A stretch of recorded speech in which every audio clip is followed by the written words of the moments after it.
जी अस्सलाम वालेकुम जी, क्या हाल है सारे भाइयों, ठीक हो जी। पहला कबूतर माशा टेडी 3 जोड़ियां का शौक कराना है, शौक कर लियो जी। 3 जोड़े 3 मादियां 3 नर ने, ठीक है जी। 3 मादियां 3 नर ने, ठीक है जी। शौक पूरा करना है तसल्ली नाल। गारंटी वाले पीस ने, 3 मादियां 3 नर। पहला टेडी, लोकेशन मेरी जेलम सराय आलमगीर, नंबर मेरा 0307 15 39 639, ठीक है जी। दूसरी मादी है मेरा भाई जोड़ा नंबर 1, ठीक है जी।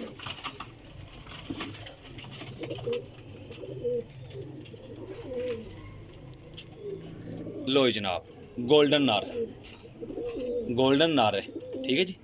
ये लो हाँ जनाब, वड्डियां साइज़ां दे वड्डियां तख्तियां दे जितनी मुनासिब कीमत देंगा कोई बंदा नहीं देगा। 0307 15 39 639 व्हाट्सअप इसे नंबर ते, कॉल पूरे कॉल और व्हाट्सअप इसे नंबर ते। लोकेशन मेरी सराय आलमगीर है, कारगो पूरे पाकिस्तान है। 3 जोड़ियां का पूरा शौक करिए।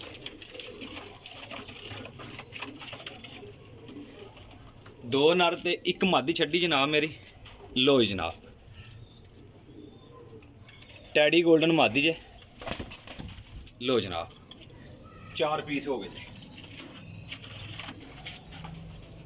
3 नर ते 3 मादियां। अल्लाह के हुक्म नाल जेड़ा बंदा भी लेगा जी याद करेगा।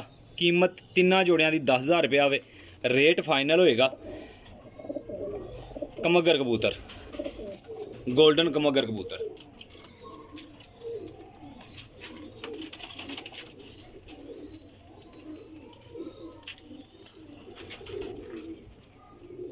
कमगर मादी जे, ठीक है जी।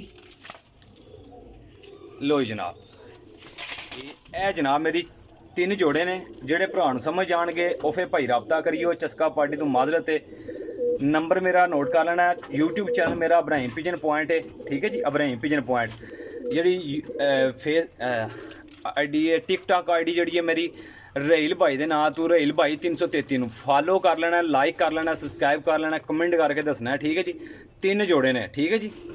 3 जोड़ियां की गारंटी है। अन्निया बच्चों को पास ने लैन ले भाई रबता करियो जे। अपने भाई दिओ इजाजत, अल्लाह हाफिज़।